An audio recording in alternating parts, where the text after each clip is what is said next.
Good morning friends.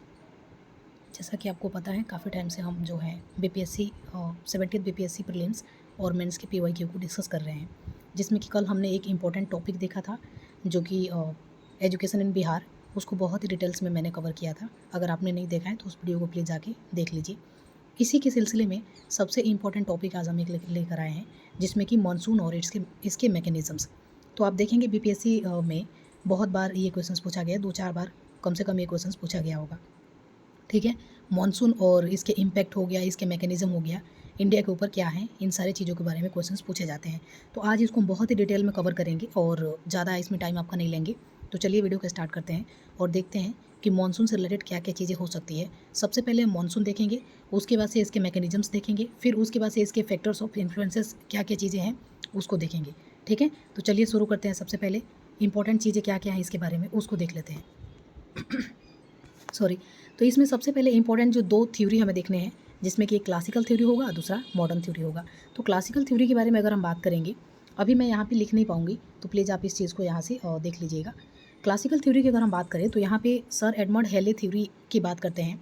तो इसमें सबसे इंपॉर्टेंट चीज़ें क्या हैं कि ये थ्योरी एक्सप्लेन करता है मानसून के बारे में, और ये कहता है कि मानसून जो है वो रिजल्ट है किसका, जो भी थर्मल डिफरेंस देखने को मिलता है हमें कॉन्टिनेंट और ओशन के बीच में, जो भी हीटिंग के थर्मल डिफरेंस जो देखने को मिलते हैं, इसी के बारे में कौन बताते हैं, तो सर एडमंड हेले बताते हैं। लेकिन इसके ड्रॉबैक्स को अगर जब देखा गया तो देखा गया कि ये थ्योरी फेल हो जाती है कि इसके कॉम्प्लेक्सिटी के बारे में सारी चीज़ों को एक्सप्लेन नहीं करती है, जिसमें कि मानसून जब भी सडन मानसून आता है, बर्स्ट हो जाना, ठीक है, मानसून बर्स्ट हो जाना या फिर डिले हो जाना, तो इस चीज़ के बारे में यह थ्योरी एक्सप्लेन नहीं करती है। तो ये थ्योरी क्या हो जाता है, फेल्ड हो जाता है। दूसरा अगर बात करें मॉडर्न थ्योरी की, तो मॉडर्न थ्योरी में आपको एयर मास थ्योरी की बात करते हैं। और एयर मास थ्योरी क्या कहता है, तो एयर मास थ्योरी ये कहता है कि मॉडिफिकेशन एक टाइप का मॉडिफिकेशन है। मानसून क्या है, एक टाइप का मॉडिफिकेशन है किसका, तो tropic planetary winds, tropical planetary wind जो होता है वो बेस्ड होता है किसके ऊपर, तो seasonal migration of the IT season, जिसको कि इंटर ट्रॉपिकल कन्वर्जेंस जोन के नाम से भी हम जानते हैं। ठीक है, उसके बाद से नेक्स्ट इंपॉर्टेंट जो चीज़ें आपको देखना है कि आईटी सीजन का रोल क्या होता है। ठीक है, तो आईटी सीजन की रोल की अगर बात करेंगे तो ये where the south east trade wind, यानी जहाँ पे साउथ ईस्ट ट्रेड विंड और साउथ ईस्ट ट्रेड विंड कहाँ पे मिलेंगे, तो साउदर्न हेमिस्फीयर में। नॉर्थ ईस्ट ट्रेड विंड कहाँ पे मिलेंगे, तो नॉर्दर्न हेमिस्फीयर में। जहाँ पे दोनों ये मिलते हैं वहाँ पे क्या होता है, इसका रिजल्टिंग जो देखने को मिलता है वो हैवी रेनफॉल आपको देखने को मिलता है।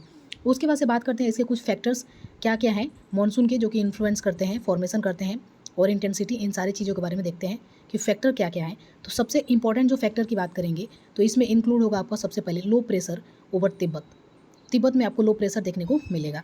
उसके बाद से आप देखेंगे तो यहाँ पे हाई प्रेशर ओवर कहाँ देखने को मिलेगा, high pressure over southern Indian oceans. ठीक है, उसके बाद से सब ट्रॉपिकल जेट स्ट्रीम आपको देखने को मिलेंगे। उसके बाद से ट्रॉपिकल ईस्टर्ली जो है आपको देखने को मिलेंगे, सॉरी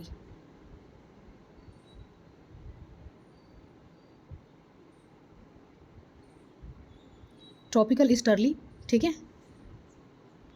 ट्रॉपिकल ईस्टर्ली जेट और सोमाली जेट आपको यहाँ पे देखने को मिलेंगे। ठीक है, उसके बाद से जो इंपॉर्टेंट चीज़ें हमारा था मैकेनिज्म ऑफ इंडियन मानसून, तो मैकेनिज्म देख लेते हैं इंडियन मानसून का। इंडियन मानसून के मैकेनिज्म क्या क्या है उसको देख लेते हैं। तो इंडियन मानसून के मैकेनिज्म के बारे में अगर बात करेंगे तो सबसे पहले आपको देखने को मिलेगा समर मानसून। ठीक है, उसके बाद से आपको देखने को मिलेगा विंटर मानसून, फिर आपको देखने को मिलेगा साउथ वेस्ट मानसून सीजन, उसके बाद से नॉर्थ ईस्ट मानसून सीजन। तो इन सारी चीज़ों के बारे में हम डिटेल्स में डिस्कस करते हैं। तो चलिए एक एक करके डिस्कस करते हैं। ठीक है, तो सबसे पहला चीज़ें हैं मॉडर्न थ्योरी के बारे में हमने देख लिया, आईटीसीजेड के बारे में हमने देख लिया। उसके बाद से हम देखते हैं फैक्टर इन्फ्लुएंसिंग में हमने देख लिया, मैकेनिज्म हमें देखना है।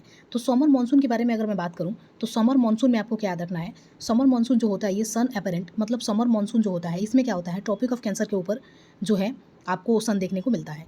उसके बाद से यहाँ पे जब ट्रॉपिक ऑफ कैंसर के ऊपर जब सन रहेगा तो वहाँ पे हाई टेम्परेचर देखने को मिलेगा। लो प्रेशर कहाँ पे देखने को मिलेगा, तो सेंट्रल एशिया में आपको लो प्रेशर देखने को मिलेगा, जिसकी वजह से क्या होगा, विंड का फ्लो जो होगा ओशन टू लैंड मास होगा। कहाँ पे होगा, तो विंड का flow ocean to land mass होगा। ठीक है, उसके बाद से विंटर मानसून की अगर बात करें तो विंटर मानसून में आप देखेंगे कि the sun apparent path is vertically over the tropic of Capricorn, यानी कि विंटर मानसून जब होता है वहाँ पे सन किसके पास होता है, तो ट्रॉपिक ऑफ कैप्रिकॉन के पास होता है, जिसकी वजह से यहाँ पे क्या होता है कि north western part of India जो है ये कोल्डर हो जाता है और रिवर्सल द मानसून फ्लो यहाँ पे रिवर्सिंग देखने को मिलता है। उसके बाद से साउथ वेस्ट मानसून की अगर बात करें तो ये हमारा जून से सितंबर के बीच में होता है और सिग्निफिकेंट रेनफॉल देखने को मिलता है इसके कारण इंडिया में। उसके बाद से नॉर्थ ईस्ट मानसून की सीज़न की बात करें तो ये कब होता है, अक्टूबर टू दिसंबर होता है, और यहाँ पे भी रेनफॉल देखने को मिलते हैं आपको कहाँ पे, तो south eastern part of India में आपको जो है रेनफॉल देखने को मिलते हैं। तो ये 5 मिनट्स की अभी वीडियो होने जा रही है और 5 मिनट्स में मैंने बहुत सारी चीज़ों को आपको बता दिए हैं कि मॉनसून इंडिया में कैसे होता है और इसके इम्पैक्ट क्या है, और साथ ही साथ हमने बीपीएससी के क्वेश्चंस को भी कवर कर लिया। अगर आपने बीपीएससी के मेंस के क्वेश्चंस को देखा होगा तो आई होप आप इस चीज़ों को रिलेट कर पा रहे होंगे। ठीक है, तो ऐसे ही वीडियो को देखने के लिए सब्सक्राइब कर लीजिए चैनल को और बेल आइकन को ऑन कर लीजिए। So thank you for watching.